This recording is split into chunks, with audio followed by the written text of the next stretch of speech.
Hello बच्चों, let's see this question. This question says a particle executing SHM with time period t. If time period of total mechanical energy is t dash, then t dash upon t is. तो देखिए यहाँ पर आपके पास SHM का part है और SHM में कह रहा है कि एक पार्टिकल SHM कर रहा है और उसका टाइम पीरियड कितना है t और टोटल मैकेनिकल एनर्जी का टाइम पीरियड है t डैश. तो आपको रेशो बताना है. तो इसका की कॉन्सेप्ट कहें अपन इस वाले न्यूमेरिकल के लिए. तो जो आपका की कॉन्सेप्ट है ये होगा energy and time in SHM. Energy and time in SHM. SHM mean simple harmonic motion. और कैसा मोशन होता है? जैसे पार्टिकल एक पोजीशन जिसको अपन मीन पोजीशन कहते हैं इसके अबाउट ऑसिलेट करता है. इसका कुछ मैक्सिमम डिस्प्लेसमेंट होगा जिसको अपन एम्पलीट्यूड कहते हैं. पॉजिटिव डायरेक्शन में और नेगेटिव डायरेक्शन में सेम होता है आपके पास. और ये मीन पोजीशन के अबाउट. तो अब यहाँ पर दे रखा है कि जो ऑसिलेशन कर रहा है इसका टाइम पीरियड टी है. तो आपके पास टाइम पीरियड होता है basically under T equal to 2π√m/k.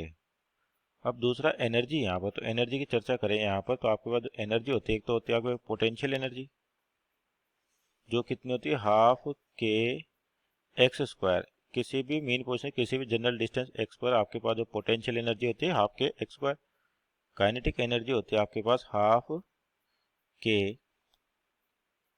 A square minus x square. तो जो टोटल एनर्जी हो जाएगी आपके पास जिसको टोटल मैकेनिकल एनर्जी कहें तो potential energy plus kinetic energy. तो ये क्या हो जाएगी हाफ के एक्स स्क्वायर प्लस हाफ के ए square minus x square.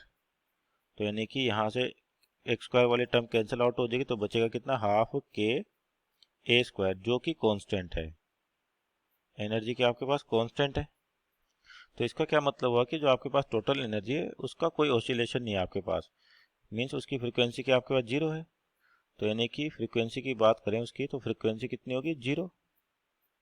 Frequency क्या होगी जीरो. और जो आपका टाइम पीरियड होता है टाइम पीरियड ये क्या होता है 1/f.